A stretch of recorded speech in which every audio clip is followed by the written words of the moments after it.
See, I had a father who was very strange. Anything I would ask him, he would say no. And this puzzled me when I was a child, and I couldn't understand why until, and this was very restrictive to me, until I discovered once. I was in a store, and there was something I wanted to buy, and I hadn't asked my father if I could buy it, but I had the money, and I bought it. And I was then afraid when I came home, he's going to be on my case, okay? And, but he didn't, he wasn't. So what I discovered is he only liked to say no if I asked him a question. Otherwise, he didn't care what I did. That was the most, discovering that was the most important thing of my childhood, figuring him out. My mother and father were both weird in a way. My mother was weird in that she was very protective of me and so on. But as I learned later in life, like one thing I learned later in life is this, the person I thought was my father was not my biological father. My mother had had an affair with someone, got pregnant, and had me. She had in mind to have an abortion. My older sister, who was, I don't know, she was a teenager when I was born, and she was 14 years older than me. She saved my life in this way. My mother was scheduled for an abortion because she's pregnant from someone who isn't her husband. Okay, so what happened is she tells my sister, my mother worked for a while as a musician. She was a pianist.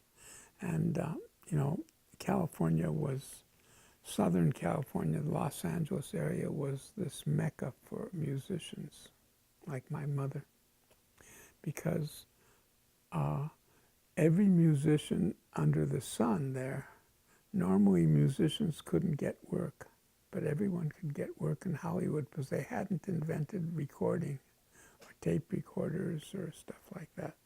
And so to make movies which always had music, they had to, they had symphony orchestras, lots of them, and they played for every rehearsal. And finally, you hear this background music, the violins are playing and so on, the whole orchestra.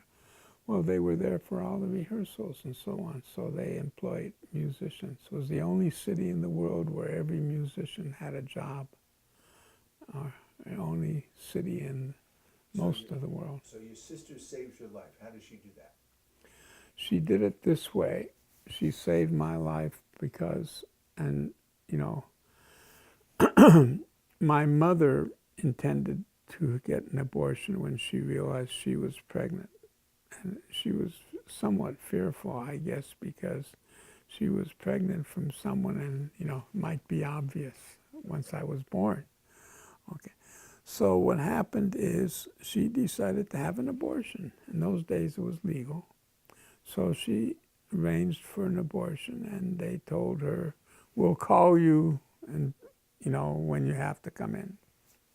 So she worked, giving piano lessons and being an accompanist, because they hadn't invented tape recorders, so it was good work. So she told my sister, there's going to be a phone call, a doctor's office is calling, and just write down, tell them, yes, I'll make the appointment, and write it down the data. So when the hospital called and told her, she wanted my mother to have me. And so she never told my mother. And she always used to tell me, from the time I can remember, like age 3 or 4, she would tell me, I saved your life, And I never knew what it meant until she explained it to me once, how mother told her, I have to have an abortion, you know, when the doctor calls, take the data down and tell him I'll come. And this. So she did all the part, except she didn't write it down and she didn't tell my mother. My mother missed it, and when she realized, hey, what's up, and she called the doctor told her it was too late. So that's why she had me. So how did she deal with that with your stepfather? With Here my, she's pregnant for 9 months. well, they had relations, so he didn't know. I don't think he ever knew. The only one who knew was my sister and my mother. Well, my mother knew because I found out about that. I figured it out later, but I was, you know, as a kid, I didn't know what was up. One day, my mother says to me after school, you know, I have to explain something. My mother had in mind I would be a musician. She came from a musical family. She was a concert pianist, a conservatory graduate. She always bragged about her teacher was a student of Leschetizky. Leschetizky was a student of Czerny. Czerny was a student of, you know, Beethoven or someone like that. So there's this musical heritage. You know, Czerny is the most famous teacher in music, and he wrote pieces just for practice for musicians and so on, but beautiful things. Okay, so but my mother was a conservatory graduate in Moscow from her city, which was Odessa. So she was very proud of that. But she worked as an accompanist to prominent people for their practice. So there was this cellist named Gregor Piatigorsky, and my mother met him because they both spoke Russian, for one thing, and she could accompany him for practice. So a cellist needs a pianist to practice. So one day my mother says, after school, she says, put on some clean clothes and come with me. I said, clean clothes? What's up? She says, don't ask any questions, you know. I thought, this is strange, you know. So I changed my clothes from my school clothes to something. And we go off and walk about 3 or 4 blocks, same neighborhood in Los Feliz district, part of LA. It's called East Hollywood or something. And she walks up to a house, knocks on the door. A man comes to the door. They talk to each other in Russian, which I didn't understand because my parents used Russian for secrets, so we couldn't understand it. And so, and I, you know, I thought the whole thing seemed bizarre, you know. And then suddenly this guy whom she's talking to, she says to me, okay, this is Mr. Piatigorsky. I'll be back later. Goodbye. And he says, come in. So I go into this house, and it was like deja vu all over again, because there was a grand piano and a music stand, which is a little unusual. And, you know, it was like walking into my own home. When you walked in, there was the grand piano there. That was the first thing you saw. Like, I have a piano here. It's not a grand, it's just a baby grand.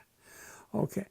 And so that was strange. And he says, your mother told me you play the piano. Will you play me something? So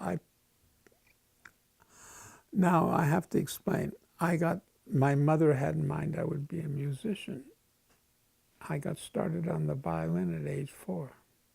And I rebelled, you know. I didn't like the violin. So I just would do as badly as possible. And soon they gave up.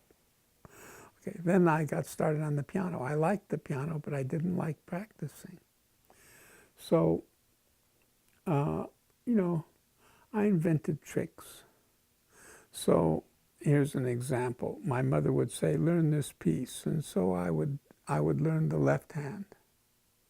And then my mother would say, why aren't you playing it with both hands? And I said, well, as soon as I perfect the left hand, I'll get to the right, you know. And I made all these stories up. So the piece he wanted me to play was one that I had played a number of times, and I knew it, but I only played one hand of it, again, playing my games. And he says, why are you only playing one hand? Can't you play both hands? And I said, oh, okay, I can play both. So and he says, okay, wait a minute. I'm going to get set up with the cello, and then we're going to start a few times to get to the tempo. And he says, then we'll play the whole thing through. So we did that, and we did, you know, as he said. Then we played the whole thing all the way through. And he accompanied me on the cello, and I played it on the piano. And I played it pretty well, you know, not a star performance, but you know. Then he suddenly says, excuse me. He gets up and walks into a different room, shuts the door, and leaves me there. I think this is weird, and I don't know what to do. About a half an hour later, my mother knocks on the door. I open it, and she says, come with me.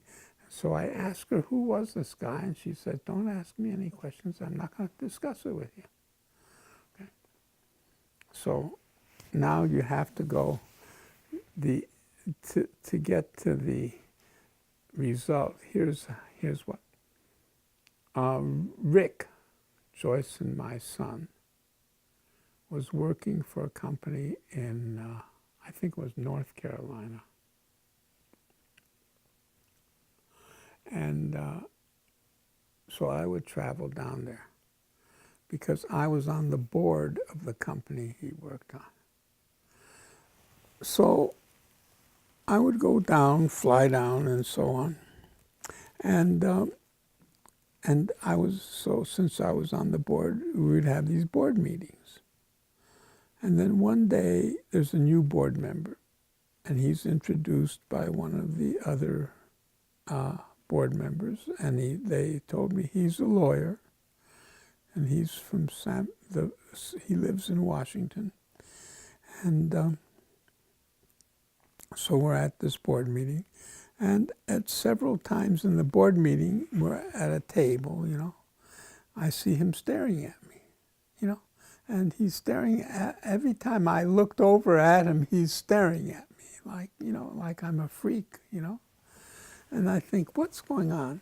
So, you know, after the board meeting's over, he comes up to me and says, listen, I know, you know, you're wondering why I was staring at you, but you look so much like a friend of mine. It's uncanny. And I said, well, okay, what's your friend's name? And he told me his name is somebody Piatigorsky. And I said, is he any relationship to Gregor Piatigorsky? He says, yes, he's Gregor's son. So later on, Joyce and I went to visit Gregor, and he does look, I mean, we're half brothers. Okay, that's obvious to anyone. He denies it. He thinks I'm somehow going to profit from his fame.